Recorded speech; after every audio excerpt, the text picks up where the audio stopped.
Boa tarde a todos. Bem-vindos mais uma vez à casa. Vamos fazer a abertura. E aí eu gostaria de pedir quem ainda estiver com o celular ligado, que desligue, por favor, em função das ondas magnéticas. Está sendo feito alguns atendimentos na casa hoje. Então, essa parte das ondas atrapalha um pouquinho, tá?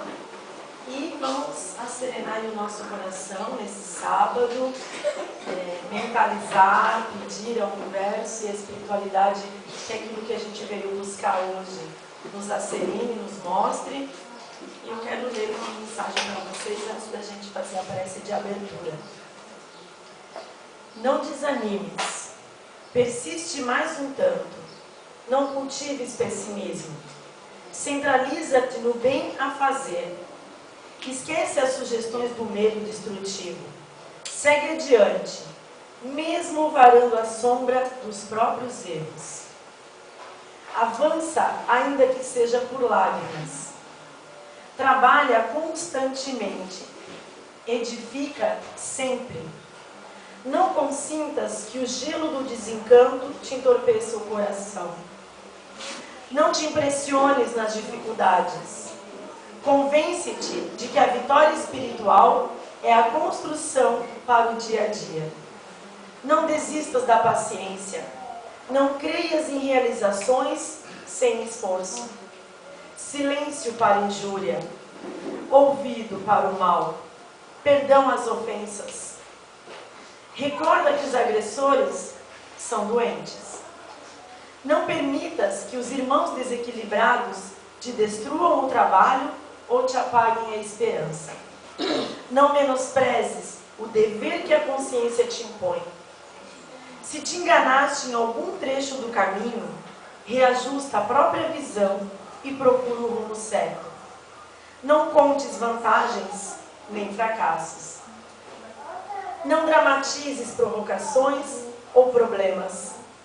Conserva o hábito da oração para quem se te faz a luz na vida íntima.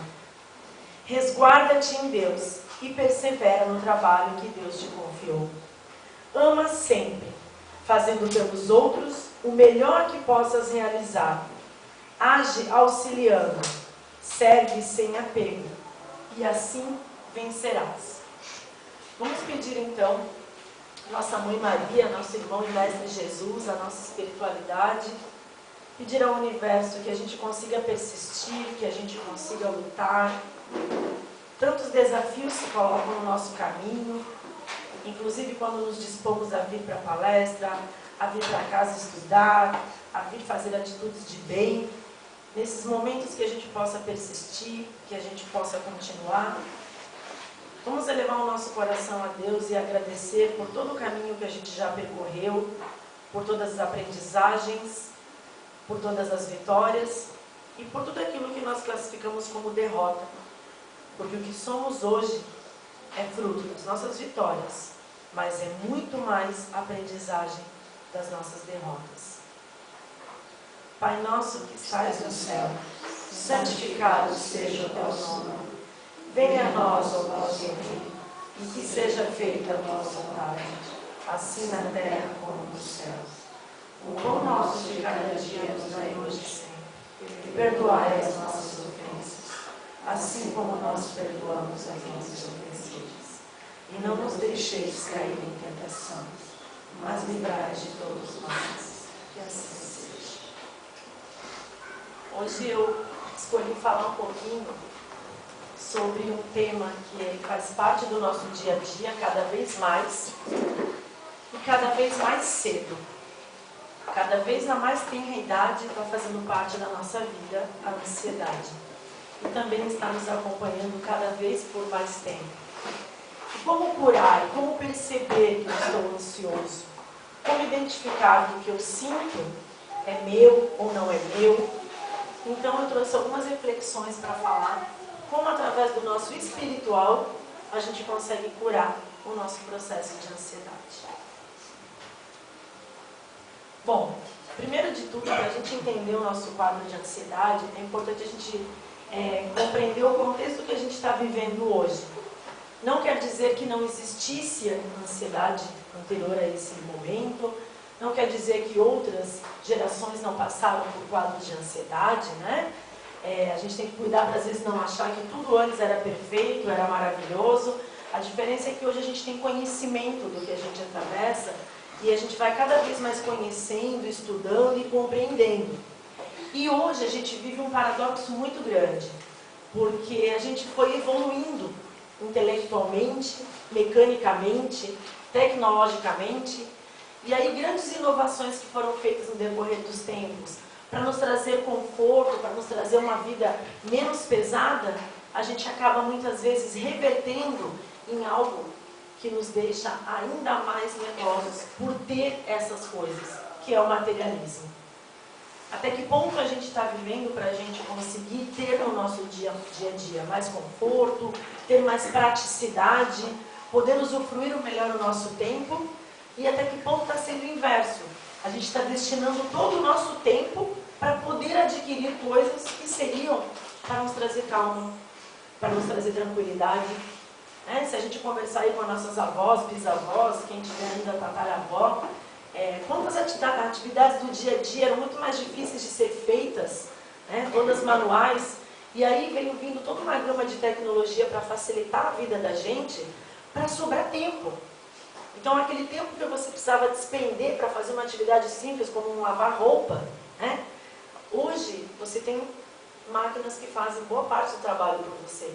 Mas aquele tempo que teoricamente era para sobrar, para você ter mais qualidade de vida, para você usufruir para alguma coisa gostosa aquele tempo, a gente vai substituindo por outras e outras e outras coisas. E aí a gente trabalha o tempo todo para pagar e para comprar mais coisas. Coisas que deveriam nos trazer tranquilidade. E isso é o materialismo. Quando a gente começa a acreditar que tudo o que a gente precisa está no material.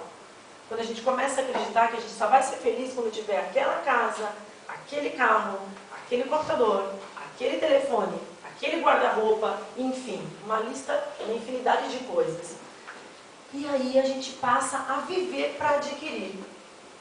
Então é muito importante a gente ter claro o que é o materialismo, para a gente não achar que, porque então eu sou uma pessoa que vai, que reza, eu sou uma pessoa que me considera espiritualizada, então eu não preciso de nada para viver.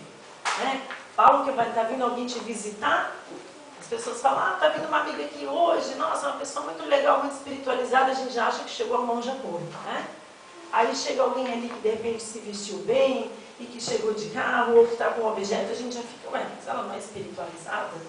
A gente separa. Então, a gente tem que viver com qualidade. A gente vive no mundo material, a gente precisa de coisas materiais. Mas essas coisas materiais não podem ser o nosso objetivo de vida. Nossa felicidade não pode estar depositada ali. Quando a gente começa a perceber que tudo que a gente precisa é algo palpável, é uma coisa, a gente está no caminho do materialismo. E esse materialismo é um dos principais itens que traz os quadros de ansiedade que a gente desenvolve hoje.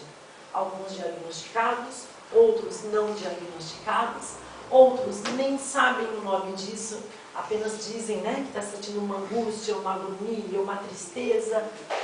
E aí eu trouxe aqui um pouquinho então sobre isso. O que a gente pode fazer uma listinha assim, do que mais gera ansiedade para a gente? O que mais tira a gente do nosso prumo, dá aquela sensação de desconforto, Aquele balãozinho voando ali dentro, parece que tem um vazio, e aí tem um balãozinho indo, batendo, indo para lá, indo para cá. Uma das coisas é o hedonismo. A palavra é bonita, Nossa, hedonismo. Mas o que é o hedonismo? É uma busca incessante pelo prazer. Mas não, eu não sou hedonista, não vejo a nossa sociedade como hedonista. Então então a gente leva as crianças para a escola, e aí a gente aprende a dizer para as crianças que aprender é muito gostoso, é muito divertido, é muito legal. Aí a criança chega lá na escola e tem momentos que não são tão legais. Tem momentos que ela vai ter que ficar sentadinha, tem momentos que ela vai ter que parar um pouquinho, tem momentos que ela vai ter que silenciar. E aí aquilo não dá prazer. E aí aquilo não está dentro do que se esperava. E aí desde essa idade pequenininha, a gente está ensinando que só é bom o que traz prazer. Que o que não traz prazer não é bom. E aí quando a gente é adulto, a gente começa a ter uma outra forma de lidar com isso. A gente começa a perceber que aquilo que não nos dá prazer, a gente não quer fazer. Só que a gente tem que fazer, porque a gente tem conta para pagar, a gente tem que trabalhar. E aí, muitas vezes, o que começa a acontecer? Começa a se buscar esse tal desse prazer em algo fora. Em algo fora da gente, em algo fora do nosso corpo, do nosso espírito, da nossa mente. E aí, muitas vezes, o que a gente vai encontrar que traz prazer não é lícito. Muitas vezes, aquilo que vai trazer prazer é algo que eu vou ingerir. Muitas vezes é algo que eu vou fazer para dar uma adrenalina, para dar um susto. E aí a gente começa a se enfiar num monte de problema. Porque a gente não percebeu que a gente está levando a vida para um caminho do hedonismo. Achando que tudo tem que ser prazeroso. Que tudo tem que ser muito bom. Outro item importante, o niilismo, né? Quantas pessoas que a gente conhece que são niilistas? O que é o niilismo? Não acreditavam nada. Que nada é esse, o nada universal, então. Não tem universo, não tem energia, não tem troca de energia, não tem sintonia, não tem espiritualidade. A gente é nada, a gente é material. Quer ver uma frase bem comum que vocês estão olhando ali, niilismo? Todo mundo lembra do niilismo agora. Quem é que nunca ouviu a frase, mas só se vive uma vez? Niilismo, né? Eu acredito, então, que eu sou um ser material e a hora que essa matéria aqui acabar, acabou. Então, como eu sei que ela vai acabar, porque a única certeza que a gente tem é essa, eu tenho que fazer tudo o que eu puder agora, porque quando acabar não tem mais nada, não continua. E aí esse niilismo também vai justificando atitudes e ações na nossa vida para fazer tudo agora, que só se vive uma vez, que não tem nada depois. E aí também entra então o relativismo. Por quê? Porque daí nada é permanente, né? Tudo é relativo, as questões morais são relativas. Vou lá, faço uma coisa que não é nada legal, mas não, é muito relativo isso, porque naquele momento ali tinha que ser feito, mesmo não sendo muito legal, que tinha que resolver uma situação, que como eu acredito que só se vive uma vez, eu vou buscar as soluções dos meus problemas em qualquer forma, né, que elas apareçam, em quaisquer formas. Por quê? Porque não tem nada depois mesmo, é muito relativo esse negócio de questão moral, né? O que é certo e o que é errado. Aí a gente escuta tanto hoje, né? Mas é tão relativo. O que é certo para você pode não ser certo para mim. Como assim? Né? E aí a gente começa a incluir nessa lista coisas graves, até como matar, roubar, mentir. Né? A gente começa a incluir, porque é tão relativo, né? Não é certo para você, mas é certo para mim.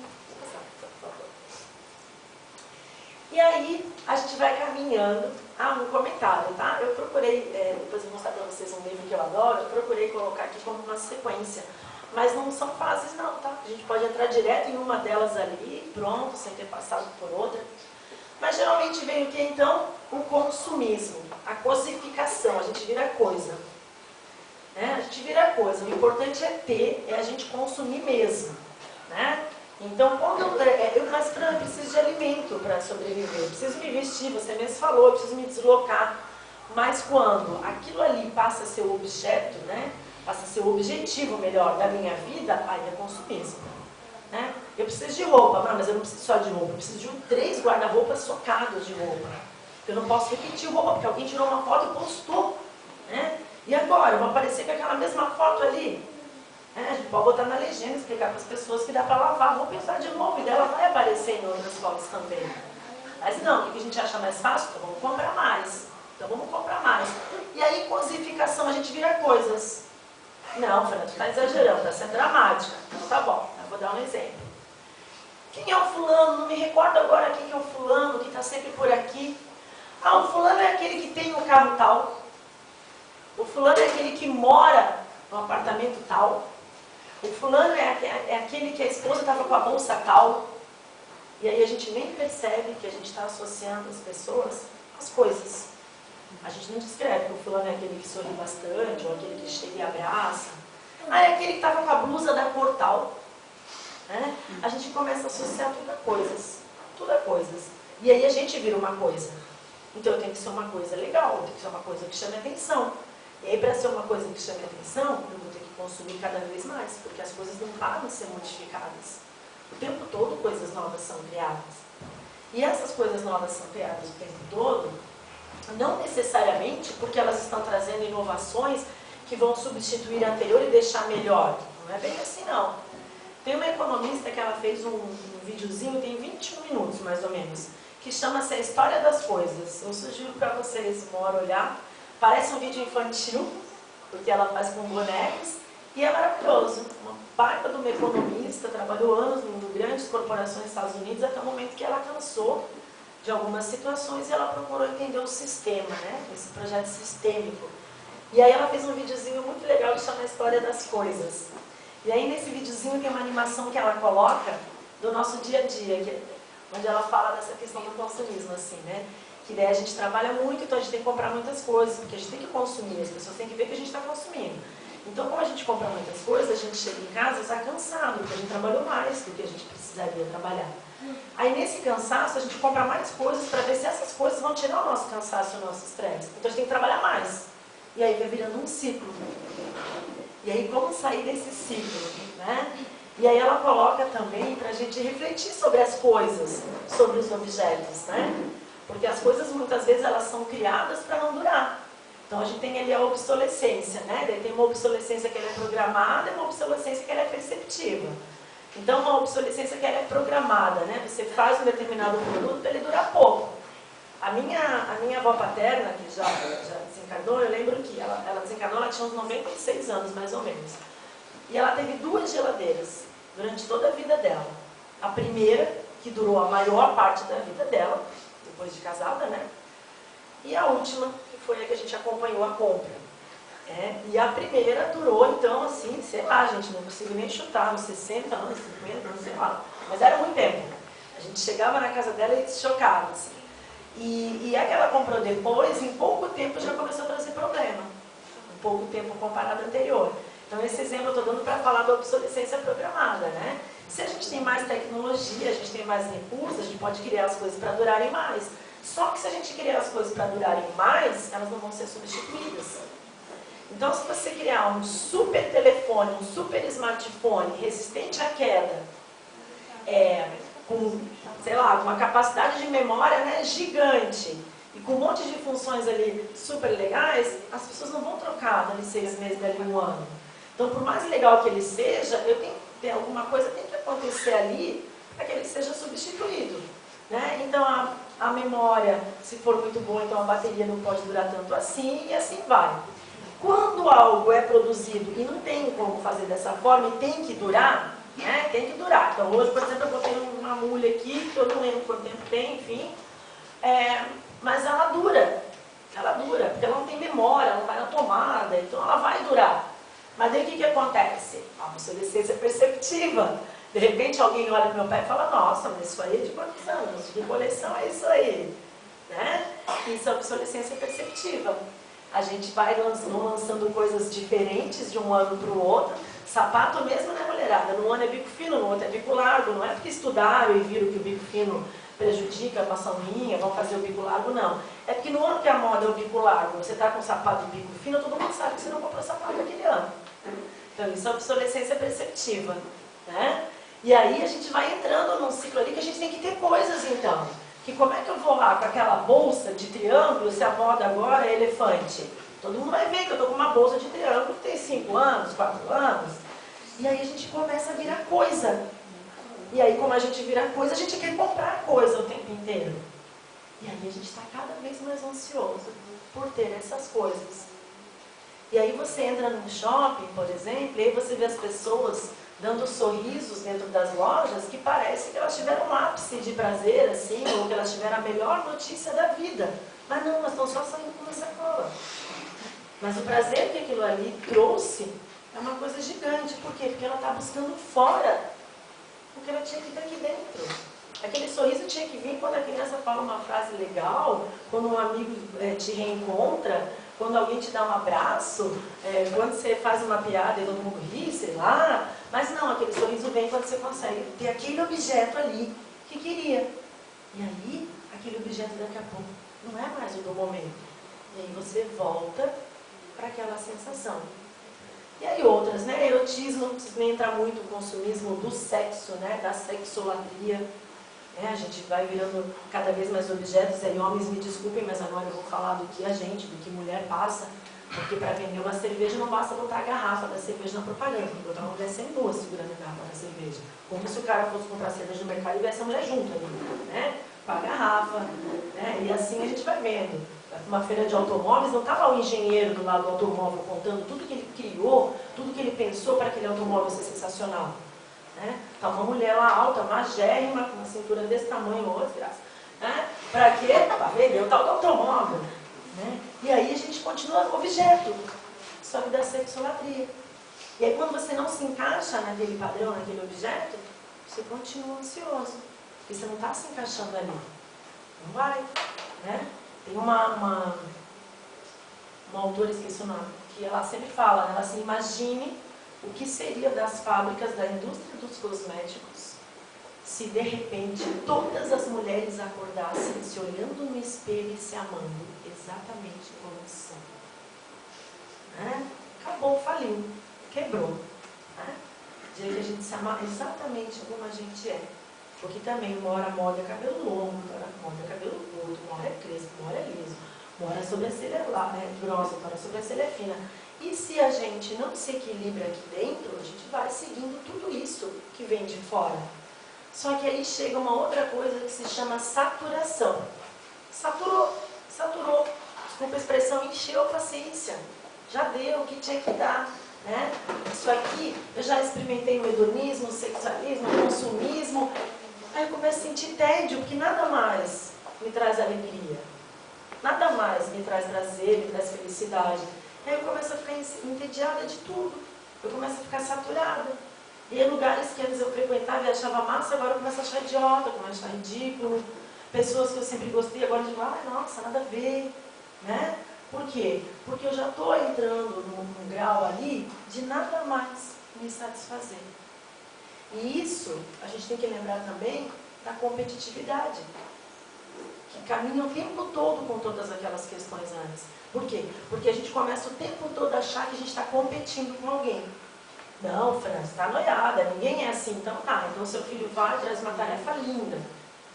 E aí o amiguinho dele está ali. Daí não basta você dizer que a tarefa dele está linda, você vai dizer que a tarefa dele está linda e vai falar no ouvido, bem mais bonita que a do seu amigo.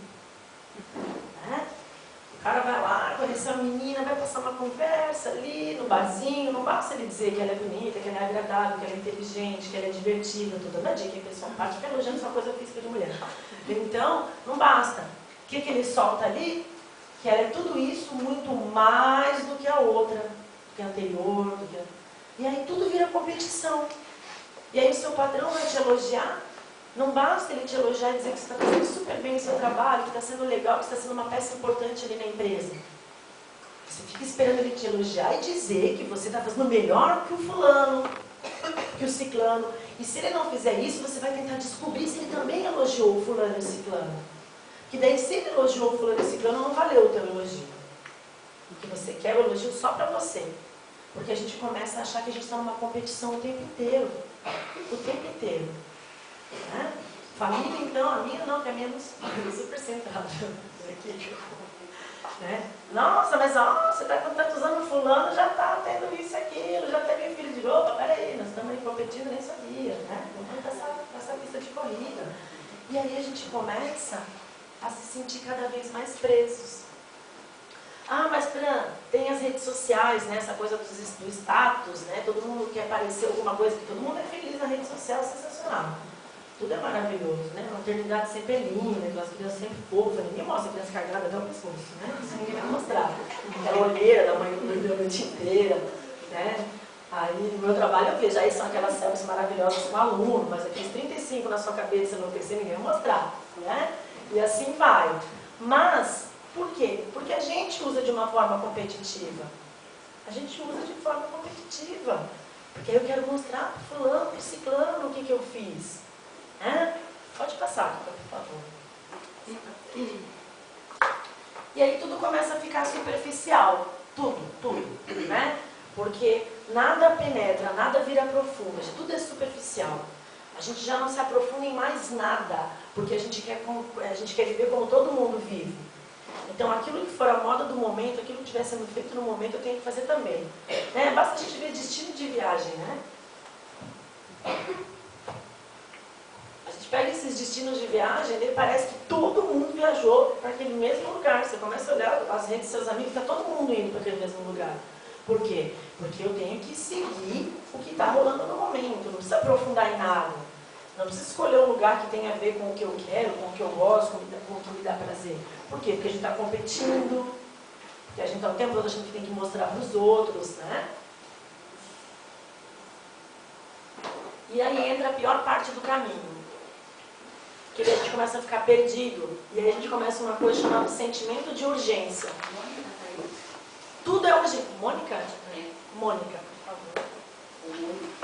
Mônica. E aí tudo começa a parecer urgente. Tudo é urgente. Porque vê com o tal de celular, né? Daí a gente está almoçando, e a gente tem que almoçar com o telefone em cima da mesa. Porque alguém pode precisar urgentemente falar com a gente. Né? E aí a gente chegou na casa espírita, mas tem que estar olhando que pode acontecer uma coisa urgente. Né? Tudo começa a ganhar a sensação da urgência. Tudo. Né? E aí a gente começa a não saber mais como organizar o nosso tempo, porque você começa a achar que tudo é urgente, tudo é importante. Tudo tem que ser naquele momento. Coisas que basta a gente parar e ver o que a gente quer do nosso dia. O que a gente quer? E aí começa aquela coisa, né? De ficar desorientado, de não ter tempo para nada, de estar sempre estressado. Daí, ai daquela pessoa que disser que fez alguma coisa legal. Porque aí a gente já, né? Aí a pessoa chega na segunda-feira, todo mundo já começa a segunda-feira com aquela cara de acabado. Aí alguém chega com aquela cara maravilhosa e fala, eu me dormi um monte, fui à praia. Nossa, peraí, gente, como dormi um monte, fui à praia? Então eu não posso ficar por baixo. Então o que eu vou fazer? Eu vou despejar a lista de coisas que eu fiz para parecer que aquela pessoa é desocupada. Aquela pessoa é desocupada, né? Ela não fez nada do que eu fiz, a vida dela não é interessante como a minha, porque interessante é correria. Né? Interessante é correria. A pessoa pergunta, como é que é a tua vida? Ah, tá uma correria. É só que você responde. É só que você responde. Tá uma correria. Tá indo para onde, minha Nossa Senhora? Você correndo, né? E a gente começa a ficar desorientado, porque daí tudo é urgente, tudo é urgente. E a gente vai tomando tempo do nosso dia, vai tomando tempo. Aí o que não sobra mais tempo? Aquilo que a gente não classificou como urgente. E o que a gente não vai classificar como urgente? Abraçar, visitar um amigo.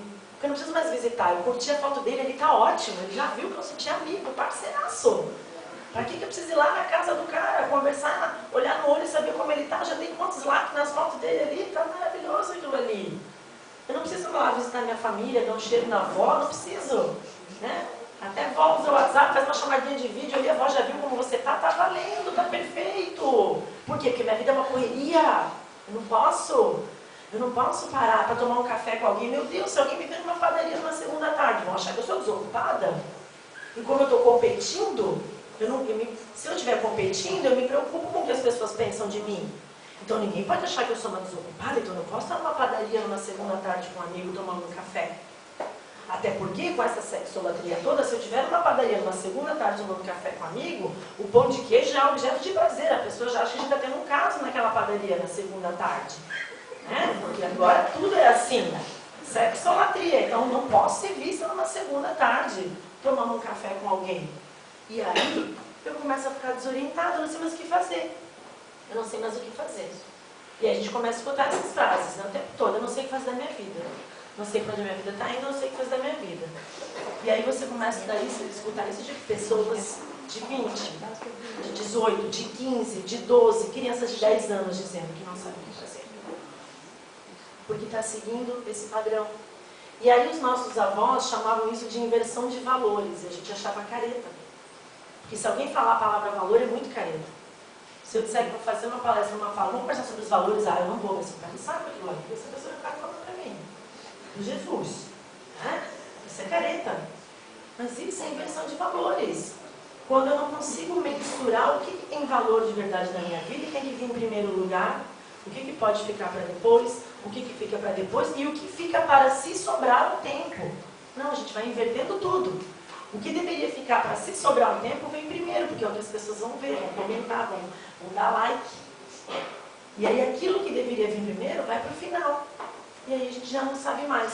Espiritual, quando entrar na lista, é segundo plano. Vou fazer isso. Se der um tempinho, eu vou para casa espírita. Se sobrar um tempo.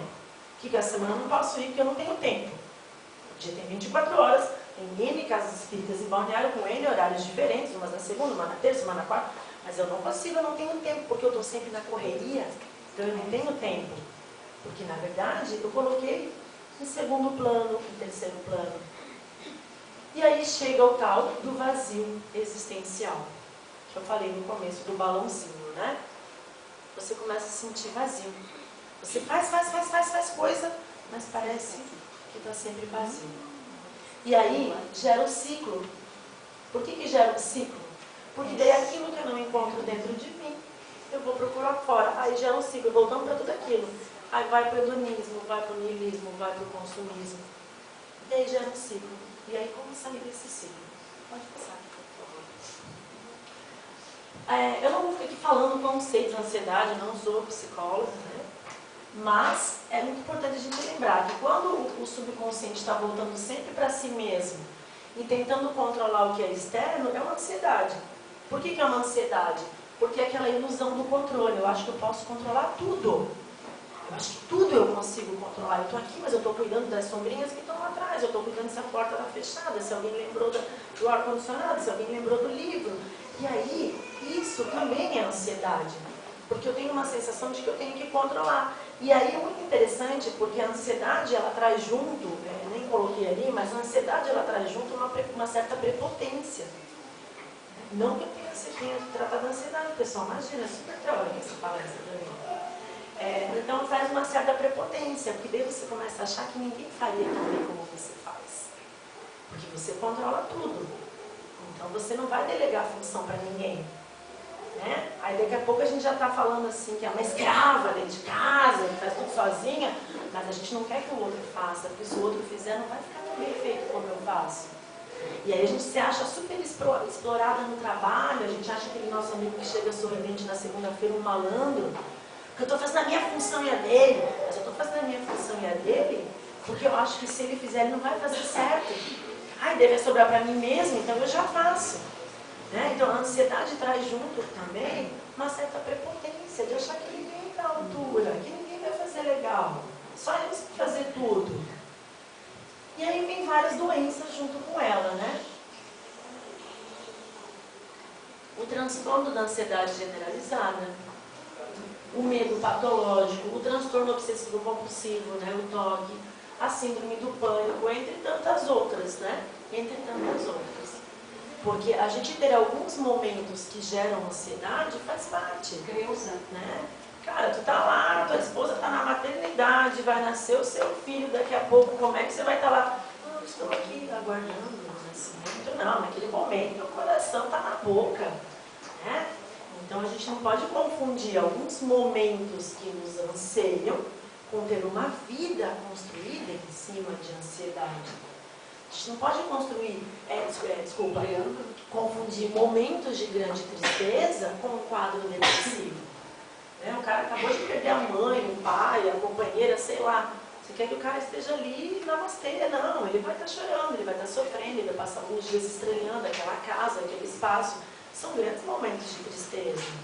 Agora, quando essa tristeza persiste por muito tempo e muitas vezes nem tem uma explicação, digamos, entre aspas, que lógica, aí não está certo o negócio. Então, quando a gente fala das doenças que a ansiedade traz, já são patologias ali, já são diagnósticos e que a gente precisa correr atrás, né? Como é que eu percebo? Tem sintoma que vai aparecer ali? Tem sintoma psicossomático que vai levar para isso. Taquicardia, palpitação, dilatação de pupila, constrição de vasos sanguíneos, tremores, hipersudorese, boca seca, náusea. Pode passar, eu poderia colocar uma lista enorme. Nas minhas leituras encontrei listas enormes ali de sintomas que vão surgindo. Né? A fala começa a ficar acelerada, começa a comer pedaço de palavra, a pessoa começa a desenvolver até gagueira. Agora não é para chegar lá em Florianópolis, falar com um cara, um manezinho daí e dizer que o cara é ansioso, né? Então, a gente vai percebendo todo o contexto. A pessoa sempre falou de uma outra forma. Agora ela está falando sempre ofegante e sempre acelerada. Eu percebo que alguma coisa ali está fora do seu normal, né? Inquietude e nervosismo. Desassossego, que produz exaustão e inação.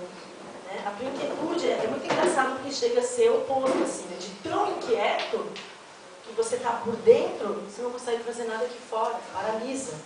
Acontecem situações que você não sabe nem o que fazer, já não sabe mais como agir. Né? Vivência de ameaça, experiência de luta ou de fuga, e aí um monte de outras coisas, né? Pressentimento do nada, começa a achar que está sentindo coisas que vão acontecer, mas não vai acontecer, você está colocando aquilo na sua mente. Perda de energia, ruptura, não sei se todo mundo consegue ver ali, medo de loucura, porque você já começa a achar que está louquinho também, né? Medo de agredir, suspeita e incerteza, melancolia. Aí os extremos, ao mesmo tempo que você tem medo de morrer, você também tem uma sensação de que você quer acabar com aquilo tudo ali, acha que acabar com aquilo vai ser a solução. Né? Enfim, e vários pensamentos mórbidos, né? Pensamentos distorcidos, distúrbio de sono. Né? Então, assim, você sempre dormiu X horas por dia, você tem um hábito, você conhece o teu corpo. De repente começa a mudar. Ou você quer dormir demais, ou você dorme de menos. Está entrando num quadro já de ansiedade. Já não está conseguindo controlar o teu pensamento. Pode passar.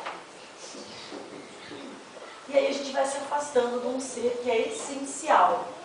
Nossa, a gente se afasta da gente. Porque a gente é uma centelha divina. Né? Então a gente tem Deus dentro da gente. Daí a gente se afasta. A gente já não se conhece. A gente olha no espelho e já não sabe mais quem é. Né? E aí a gente começa a estar sempre inseguro. Passa aquela imagem de estar sempre acelerado, de passar aquela correria, mas lá dentro também tem uma insegurança corroendo o tempo todo. Por quê? Porque você tem que ser melhor, você está competindo, você tem que dar conta de tudo, né? E aí, quando isso acontece circunstancialmente, como eu falei ali, é comum, depende do nível evolutivo que a gente está e da idade do momento que a gente está passando, né? Aconteceu por algum tempo aquilo ali, eu já percebi que eu estava entrando nisso, eu já consegui mudar, já consegui controlar. Quando aquilo passa a ser existencial, complica, porque a gente já não acha mais nem que é filho de Deus, a gente já não encontra propósito de vida, já entra numa dúvida, né, o tempo todo se minando. E a pessoa que mina o seu ser intimamente, que passa a não acreditar mais em si, ela não acredita em mais nada. Em mais nada, porque ninguém dá ao outro que não tem.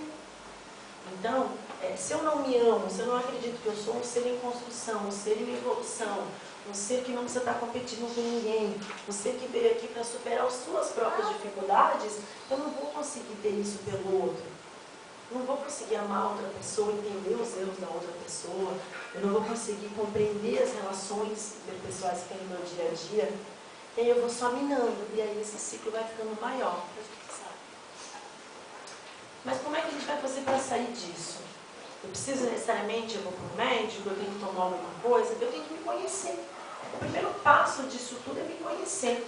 Saber se aquilo que está acontecendo tem uma razão, tentar controlar, ou se aquilo ali não tem uma explicação. Né? Quantos atendimentos na mesa mediúnica acontecem porque a pessoa está sentindo tudo isso e na verdade ela abriu uma sintonia e algo que não era dela. Só que a gente tem que se conhecer, tem que perceber o que é meu. Né? E aí, quando eu me conheço, eu lembro que eu tenho que ter auto-amor. Eu tenho que me amar. Eu tenho que gostar de mim, eu tenho que me respeitar, eu tenho que saber que eu sou um ser que está evoluindo. E, junto com o auto-amor, o sentimento do aprendiz, que na verdade é a humildade, né? Eu gosto mais de chamar de sentimento de aprendiz. Né? Lembrar que eu estou aprendendo, que todo dia eu estou aprendendo, que hoje eu não sou a mesma pessoa que eu era um mês atrás, que eu não sou a mesma pessoa que eu era um ano atrás. Né? Esses dias eu estava lendo um postzinho sobre isso, né? Quantas pessoas que nos conheceram há 10, a 15, a 20 anos atrás e não nos viram mais, não conhecem mais a gente então, né? Não sabem mais nada da gente, a gente às vezes não é mais nada daquilo. Quantas pessoas não te conheceriam hoje, não te reconheceriam hoje? Por tudo que você mudou, por tudo que você cresceu, né? Por isso, a questão da ansiedade também é aprender a gente lidar com o passado. Porque a gente vai se autotransformando o tempo todo. Aquilo que eu falei há 10 anos atrás, há 20 anos atrás, representava quem eu era naquele momento. Hoje, eu posso não ser mais assim, eu mudei a minha opinião. Né? E eu tenho que entender que o outro também não é chegar e dizer, mas você também já fez. Já fez, naquele momento. Ninguém nasce pronto, você não precisava nascer. Não precisava encarnar, muito menos na Terra. Né? Ninguém nasce pronto. Não tem aqui, nós não estamos aqui entre seres super evoluídos, nós somos maravilhosos, não somos não, gente. A gente está aqui para aprender, para se transformar o tempo todo. Né? A gente não nasce com a mente aberta, a gente não nasce desconstruído, a gente não nasce sem preconceito. A gente vai fazendo escolhas na nossa vida para se tornar alguém assim. E as escolhas são difíceis, são duras, porque principalmente a gente vai ter que se questionar. A gente vai sair de uma zona de conforto. Às vezes você mudar de opinião sobre uma determinada situação é tão duro, porque vai te colocar diferente de um grupo tão grande que você convive, que aí você passa a se questionar, e agora? Sempre acreditei que era assim. Defendi isso aqui, mas agora, nesse momento da minha vida, eu não acredito mais que seja assim. Acredito que seja de outro jeito. E aí todas essas pessoas que convivem comigo, que vão continuar acreditando que é assim, como é que eu vou conviver com isso? E se eu não for aceito? E se eu tiver que mudar os meus grupos? Né? Então, a gente tem que estar se questionando bastante. O que eu posso fazer? O que eu não posso? Está ao meu alcance? E o que eu devo e o que eu não devo? Já vou comentar. O que é dar conta da minha vida e o que não é? Porque aí eu vou voltar ao que eu falei anteriormente, a gente começa a se achar tão poderoso, né? A gente começa a se achar tão capaz de tudo, né? Não por maldade, é claro, como eu falei, que daí a gente já não consegue às vezes perceber o que é da minha capacidade de mudar e o que não é. O que eu posso, o que tem a ver com a minha vida e o que não tem. Quem me conhece no dia a dia sabe que eu não sou uma pessoa muito delicada, assim, né? Tentando melhorar aí. Mas não sou assim, muito lapidadinha. Então, às vezes, infelizmente, tem grandes amigos que me ajudam na caminhada, mas às vezes eu solto, assim, porque se a pessoa vem, você está num lugar ali pensando, você está admirando uma paisagem linda, passa uma pessoa, você nem notou, daí o outro já solta, meu Deus, coisa ridícula aquela roupa, isso aqui ali, o que faz com um negócio desse? Eu, como sou muito delicado, respondo, não faz nada, filho, não é tua roupa, não é da tua vida, não tem que fazer nada. Nossa, que coisa medonha, aquele cabelo assim assado, o que é isso? Ah, você não gostou? Ótimo, não use, não faça em você, né? E a gente tem que começar a fazer isso com a gente. Porque a gente começa às vezes a sofrer por coisas que a gente não tem a capacidade de resolver. Então, se a gente não tem a capacidade de resolver, adianta sofrer? Né? Quando a gente é criança, é tão gostoso isso, ele sabe. Eles vão lá, quebraram o brinquedo, ele vai lá e tenta consertar uma, duas. Quando ele perceber que não dá para consertar, ele vai lá e chama a mamãe, né? Ele vai lá e vai mostrar o brinquedo. Mas também ele já tentou várias vezes consertar. Aí quando ele viu que ele não consegue, ele vai levar para a mamãe ver se consegue. E a gente não leva nada para a mamãe, que eu vou chamar de universo. Né? A gente começa a se culpar por coisas que a gente não tem, às vezes, como resolver. Eu quero ter problemas desnecessários que eu não posso resolver? Eu posso antecipar o futuro para viver agora? Ah, porque aconteceu tal coisa, porque agora lá na frente... Ah, calma, aconteceu. Vamos parar, vamos pensar, vamos tentar resolver. Agora, tem gente que já vem com a lista do que vai acontecer nos próximos 15 anos por causa daquilo ali, né? A pessoa já está com aquilo lá na frente. Né? Então, ela já muda. Ela não, aconteceu uma coisa que não foi legal ali no namoro, mas ela já não vai falar. Porque se ela falar, aquele casamento que ela planejou na cabeça dela para daqui a 3 anos, não vai acontecer. Então, ela não vai falar agora que aquilo não foi legal. Como ela não falou que aquilo não foi legal, o companheiro, a companheira vai continuar repetindo aquilo, porque ele entendeu que não tem problema aquilo ali. E aí você encontra pessoas em casamentos, em relacionamentos, com sofrimentos enormes, e aí você vai conversar, puxa, mas por que está acontecendo? Ah, começou a acontecer isso? Não, ele sempre foi assim. Mas você sempre foi? Confusa. Mas você sempre foi? Agora, não estou entendendo, eu falo assim, né? Porque a gente às vezes também não sinaliza as coisas, porque a gente fica tanto pensando lá na frente, tanto lá na frente, que a gente não faz o que tem que ser feito agora. Está na entrevista de emprego, de repente o cara fez lá uma piada totalmente desnecessária, preconceituosa, mas eu não vou falar, porque se eu falar, ele vai que ele não me contrata porque eu falei. E daí lá na frente tem parcela para pagar do carro, do não sei o quê, e daí eu entro e trabalho naquele lugar. Dali 1 ano as pessoas me encontram, e aí tá feliz, deu certo, foi contratado. Não, o cara está num quadro depressivo, porque ele trabalha num lugar totalmente hostil, com valores de vida totalmente diferentes da dele, e que ele não consegue fazer nenhuma mudança lá dentro, porque ele já entrou se submetendo aquilo ali. Mas daí agora, né? Então a gente não consegue prever o futuro, a gente não sabe, não dá. Então a gente tem que pensar o que a gente pode fazer agora. A gente tem que sinalizar situações que nos ferem, que nos machucam, que nos incomodam, agora. A gente tem que ajudar e abraçar e visitar e conversar agora. Porque a gente só tem agora. Né? Eu não sei se eu vou ver aqui amanhã, daqui um mês, daqui um ano, outra palestra, eu sei que tem agora. Eu tenho agora. Então agora eu converso, agora eu abraço, agora. Depois, se eu tiver, todo lucro. Todo lucro. Mas a gente não tem o depois. E aí a gente começa a fazer planos para a nossa vida só para depois, para um depois muito longe. Que deixa de viver o agora. Né? E também a mesma coisa com o passado. Eu posso retornar ao passado, mudar alguma coisa que eu fiz, ou não fazer alguma coisa que eu fiz, né? Não posso, gente. Não posso. Né? De Volta para o Futuro foi muito legal, teve vários filmes, né, na nossa época, mas olha, nem que é só assistir, olha como é que eles achavam que a gente já está em 2019, que a gente ia botar o tênis, vocês assistiram esse filme, essa velha? Botava o tênis se ajustava no pé, o cara entrava no carro, o carro voava. Ele achava que nos anos 2000 a gente ia estar assim, quando fizeram o filme.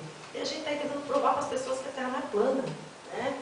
Então, a gente não sabe, não dá para voltar atrás. Não posso voltar lá para o passado.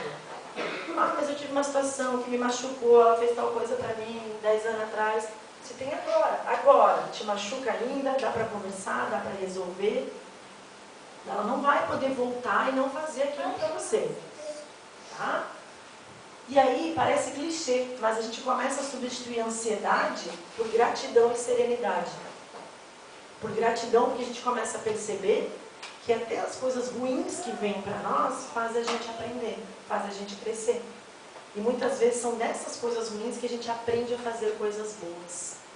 E aí a gente começa a ter serenidade, porque a gente passa a perceber que a gente não manda em nada. A gente não comanda nada. E aí tudo aquilo que está nos consumindo por dentro, para, porque eu já sei que eu não vou conseguir resolver. Que eu tenho que acreditar e fazer o que eu posso fazer agora. E aí vem o que a gente chama de ter fé. Então, quando eu falo em ter fé, né, é um propósito, é acreditar em Deus, acreditar num universo maior, num ser de luz maior. Né? E aí, quando eu tenho fé, eu não fico me inquietando, porque eu faço o que tem para ser feito, o que está ao meu alcance e o que é bom eu fazer. Né? Puxa, eu não sei se eu vou resolver, mas eu sei que eu posso fazer tal coisa ali naquele momento. Então eu vou ali e vou fazer, porque eu acredito que é o que eu posso fazer. Talvez não dê certo, não sei no futuro. Talvez não tenha adiantado nada. Mas naquele momento eu fiz o que eu poderia, o que eu deveria, o que eu conseguiria fazer, e fiz com fé e fiz com amor. Então eu fiz. Né? E aí eu pego aqui Mateus, capítulo 6, versículo 43. Não vos inquieteis, pois, pelo dia de amanhã, porque o dia de amanhã cuidará de si mesmo. Basta a cada dia o seu fardo. Né? Vovó fala lá em casa muito isso, mas ela fala um pouquinho diferente. A vovó fala assim, quem morre de véspera é peru.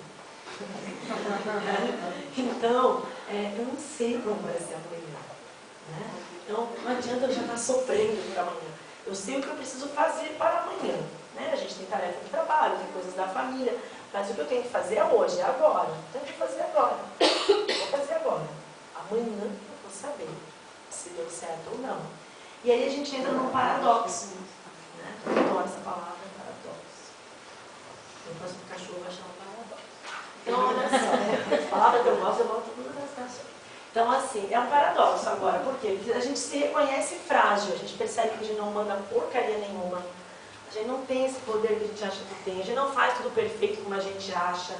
Né? A gente começa a delegar funções, a distribuir tarefa, a aceitar a ajuda das outras pessoas. Né? E aí, a gente reconhece que a gente é frágil, que a gente não dá conta sozinho. E aí, quanto mais a gente se reconhece como frágil, daí vem o paradoxo, a gente fica forte. A gente fica forte, a gente se torna pessoas fortes. A gente se torna pessoas com uma fortaleza mesmo, porque daí a gente consegue separar aquilo que está ao nosso alcance, o que não está, aquilo que pode causar sofrimento e aquilo que não precisa causar sofrimento. Que bater o pé, dar uma topada na pedra dói e a gente vai chorar. Né? Doeu, traçalhou seu dedinho. Então aquilo causa dor. Agora, ficar imaginando, será que vai ter uma pedra se eu for viajar para a casa do meu cunhado? Aí eu estou antecipando uma coisa que talvez nem tenha pedra lá. Então eu começo a ficar forte quando eu reconheço que eu sou frágil, que eu posso errar, que eu posso falhar, que eu posso tentar de novo. E aí a gente começa a mobilizar a nossa vontade. A gente começa a ter vontade, né? A gente começa a perceber que está certo o bagulho e vamos fazer, né? E aí, Jesus sempre estimulou o desenvolvimento da fé. Quantas vezes a gente lê lá, né? A tua fé te salvou, a tua fé te curou. Né? E o que são aquelas frases na Bíblia pra gente? Para mostrar que a gente tem que acreditar nas coisas. Né? Nem uma aspirina faz efeito se você não acreditar. Isso está provado. Né? Olha quanto placebo vai mudando a vida de pessoas. Por quê? Porque se você não quiser acreditar, eu sempre digo assim, que quando a pessoa é do contra, ela é do contra, pronto, beleza. Né? Eu já fui muito bocuda assim, já fui. E enfim. E aí hoje tem coisas que, dependendo do como começa uma conversa, eu já percebo se é melhor já parar por ali, já falo, beleza, isso aí. Né? Aí às vezes tem criança perto, sobrinha, aí já, ué, mas você não gosta daquilo ali, não precisa falar, deixa quieto. Porque tem momentos que é melhor a gente ter paz do que a gente ter razão. Então você já vai percebendo, né? E aí quando você vai percebendo, você vai deixando algumas coisas de lado, porque você confia em você. Você confia. Quem é do contra, entendeu? Você vai lá dar bom dia, o cara vai dizer, pô, bom dia, tá vindo pra casa espírita, tomei chuva. Aí daqui a pouco abre um sol maravilhoso, olha que delícia, abriu o sol, pois é, agora eu me esturricar, porque eu passei protetor, que estava nublado, olha que eu vim. Então, quando a pessoa não quer alguma coisa, ela vai estar sempre buscando um motivo para não querer, para não fazer. E a pessoa que eu estou falando, na terceira pessoa, na real, somos nós. Quando a gente não quer, a gente vai achar mil motivos, mil para ser bondosa, muito mais. Né? A gente vai começar, aí a gente começa até a prever futuro, dizer que se a gente fizer daquele jeito não vai dar certo, o que vai acontecer, olha a mãe de nada. Né? Não, eu não quero fazer, cara, então fala, não quero fazer, não gosto, não vou fazer, ponto. Não, porque daí a gente não quer fazer, mas a gente também não quer que ninguém fale, então a gente já vai dar uma lista de coisas que podem acontecer para justificar o nosso não fazer. E aí, o que é isso? A gente não tem fé, a gente não acredita que a gente possa. Quando a gente tem confiança na vida, a gente percebe que as coisas não são ao acaso. Quando a gente lê lá aquele trecho bíblico, né, de que o fardo nunca é maior do que a gente possa carregar, quantos problemas a gente passa hoje e a gente resolve rapidinho, né, e que já aconteceram na nossa vida situações semelhantes há uns anos atrás, e a gente levou um tempão, porque naquele momento a gente não acreditava que conseguia. E conseguiu mesmo assim.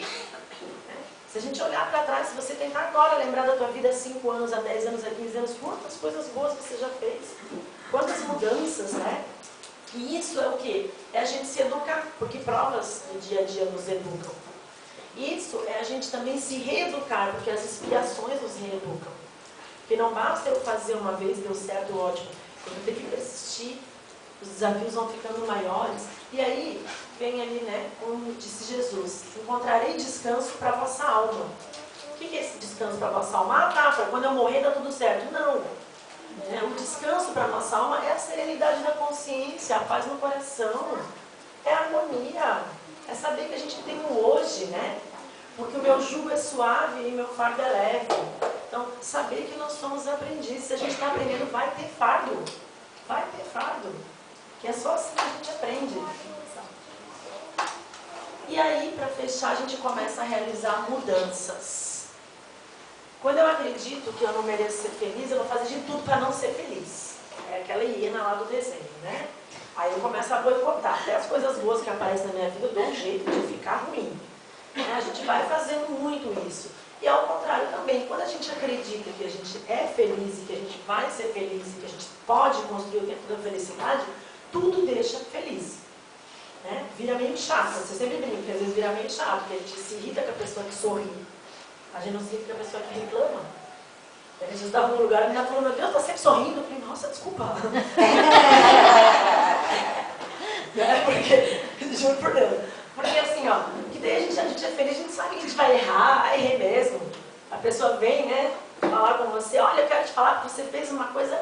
lembra do orçamento. Mercado, esse tipo de desculpa, a pessoa fica assim, que ela já veio com o discurso pronto, né? Para te botar lá embaixo da terra.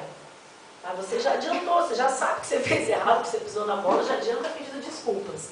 E ali já muda a vibração do negócio. Né? Eu não, porque quando eu vou atender mãe de aluno, elas vão só para me elogiar. Elas vão só para agradecer. Mas quantas vezes a gente sabe, nossa, eu fiz errado mesmo. Meu Deus, o que eu fiz? Eu mesmo solto umas piadas com um amigo, uma coisa, eu falo, nossa, o que eu falei, gente?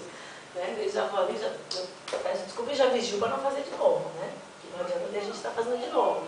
E aí, quando é o inverso também, quando a gente não quer ser feliz, a gente vai boicotando a vida, a gente vai boicotando. E aí eu coloquei uma imagem aqui para encerrar, antes de falar dos atributos. Ah, eu não dirijo, né? Mas não gosto dessas imagens. Que é o espelho retrovisor. Então, olha o tamanho do espelho retrovisor e o tamanho do para-brisa. Né? Ou seja, a gente tem que dar muito mais atenção para o caminho que a gente está seguindo. Agora. A gente consegue visualizar um pouquinho do que vem pela frente, mas a gente visualiza tão pouquinho, né? Eu vejo uma partezinha da estrada. Tem muita coisa para vir ainda. Então eu tenho que valorizar o que está acontecendo agora. De vez em quando eu tenho que dar uma olhadinha para ver o que tem atrás, né?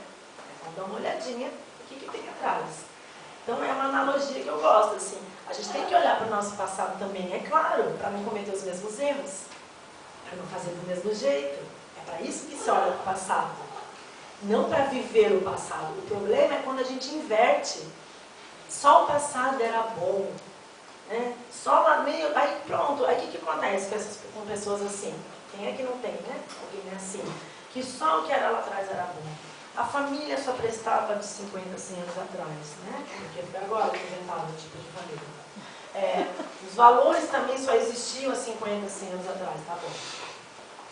E assim vai. E daí, por que essa pessoa sofre? Além de ser chata, né, gente? Por que ela sofre? Porque ela não está vivendo no passado, ela está vivendo agora. Então, cada vez que ela se toca, que ela está tentando viver num espaço de tempo que não existe mais, ela sofre. Ela sofre.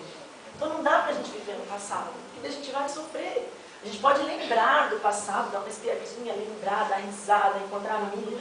Quantas coisas a gente conversa com amigos hoje, que a gente reencontra e dá 1000 risadas, daí se alguém presta atenção na conversa e fala, meu Deus, são coisas horríveis que eles fizeram e estão rindo, porque a gente superou aquilo e agora tudo é engraçado. Nossa, lembra quando eu fiz aquela besteira, fiz tal jeito, nossa, lembra quando tormentou, porque a gente ri que se acaba. Por quê? Porque já passou, porque a gente superou. E da mesma forma que também não dá para fazer diferente, tentar ficar olhando só lá o que vem lá para frente, porque você tem agora. Se eu ficar focando em alguma coisa muito distante, o obstáculo que vir agora eu não vou conseguir passar. Então a gente tem que pensar o que eu quero, que força eu quero ter, que sentimentos eu quero desenvolver. Nosso corpo não é um troço muito grande, imagina que ele é um recipiente, então vamos priorizar espaço aqui, né? Vamos priorizar espaço. Para que você deixa maior espaço na sua casa? Para o seu sofá, para a sua cama ou para o seu lixeiro? A gente deixa o lixeiro desse tamaninho, e a gente sabe que gera lixo pra caramba. Mas a gente vai limpando, vai trocando, mas a gente deixa um espaço legal para a nossa cama, a gente deixa um espaço legal para o nosso sofá, e assim é a nossa vida. Para que você está dando um grande espaço? Para que você está dando uma grande importância? Para os lixeirinhos que são jogados, para os lixinhos que são jogados, ou você está dando grande importância para as coisas que te fazem bem? Quando a gente começa a dar importância para as coisas que fazem bem, muda a nossa vibe. Muda. Só que quando muda a vibe, muda a companhia. As pessoas começam a estranhar, algumas companhias se perdem pelo caminho, porque você fez uma opção de mudar o teu padrão vibratório. E aí, por mais difícil que seja essa reconstrução, é tão gostoso cada pedacinho dessa pontezinha que você olha e diz, opa, eu já fiz um pedaço, vamos embora, vamos continuar. Um dos livros que foi a base do que eu falei aqui hoje para vocês se chama A Cura Espiritual da Ansiedade, do Alírio Cerqueira Filho. Não sei se ainda tem, mas dá para comentar, né? É um dos, né? Ali vocês perceberam que há trechos do Evangelho, há trechos de outras obras também, tem alguma coisinha ali, algumas mensagenzinhas ali de Emmanuel, tem algumas coisinhas minhas também ali no meio, mas a base, a ideia vem daqui, né? E que Quem não está percebendo, está vivendo algum momento de ansiedade ou não conseguindo controlar, que bom, mas que perceba que perto de você pode ter alguém passando por isso. E aquilo que você acha bobeira, talvez para o outro esteja sendo algo tão grande, né? Tão grande, tão grande. Então, como eu já disse há algumas palestras atrás, não vamos minimizar o sentimento das outras pessoas. Não é minimizar, né? Não vamos achar que quando alguém está com algum problema, está ansioso, é mínimo. Vamos usar o nosso conhecimento, a nossa fé, a nossa vontade, o nosso amor para auxiliar a caminhada dessa pessoa. Né? Porque para jogar no buraco já tem bastante, né? Já tem bastante. Era isso que eu queria falar para vocês hoje. Querer, não, né? Eu queria falar que a gente não tem problema nenhum, que a gente não tem ansiedade, não dá. Então, e para encerrar, já tem aí, ó, eu quero que eu abrir e falar encerrar. Uma das coisas que eu acredito, agora eu vou falar por 2 minutos, bem rapidamente para vocês. Quando eu tinha uns 15, 16 anos, ou seja, 3 anos atrás, eu fui diagnosticada com ansiedade generalizada. Hoje eu tenho Hoje eu tenho, lembra? Quem já veio nas minhas palestras já sabe, né? Eu vou falar e vocês falam que não parece. Tá? Hoje eu tenho 41 anos.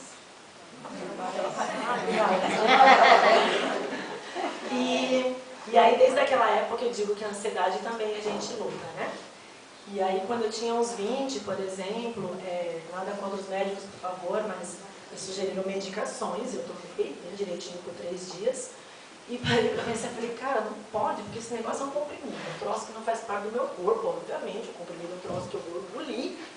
Mas daí, se a minha solução estiver nesse troço aqui, e quando eu não tiver?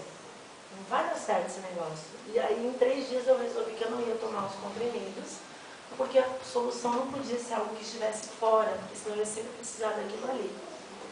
E aí eu fui buscando, né? Primeiro me conhecer, tentar entender as situações que me geravam mais ansiedade. E aí, com 20 e pouquinhos ali, eu já tinha, pelo menos para mim, cada um contra a sua, encontrado coisas que me ajudavam no meu dia a dia. A meditação passou a fazer parte da minha vida uns 10 anos depois disso.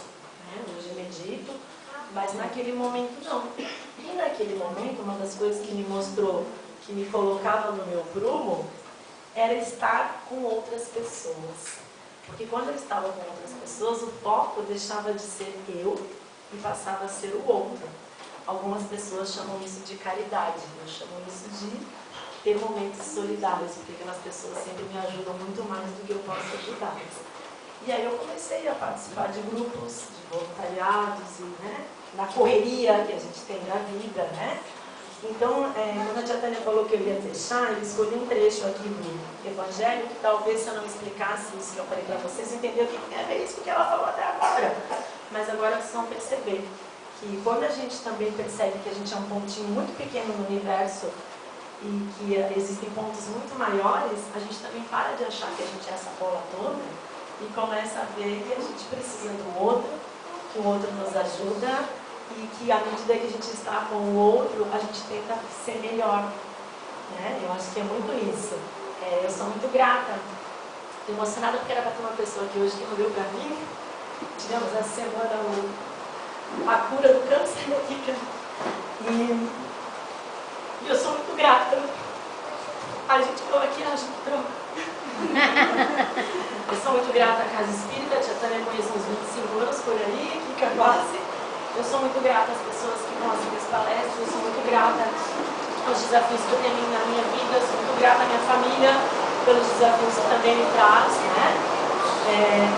E eu acredito que quando a gente começa a perceber como as pessoas têm coisas boas para nos trazer, a gente quer ser cada vez melhor. Quando a gente quer ser cada vez melhor, a gente não compete com ninguém. A gente só olha pra gente e vai vendo na nossa história como que a gente está conseguindo melhorar. Então eu vou encerrar com um trecho do Evangelho que eu gosto muito. Ela é uma parábola, né? Não sei se acredito muito na existência dessa mulher e ela não tem um nome e ela é meu ídolo. Essa mulher do que eu vou ler. Bom, quem é esta mulher de ar distinto, vestida de maneira simples, mas cuidada? Seguida vida de uma jovem vestida também modestamente.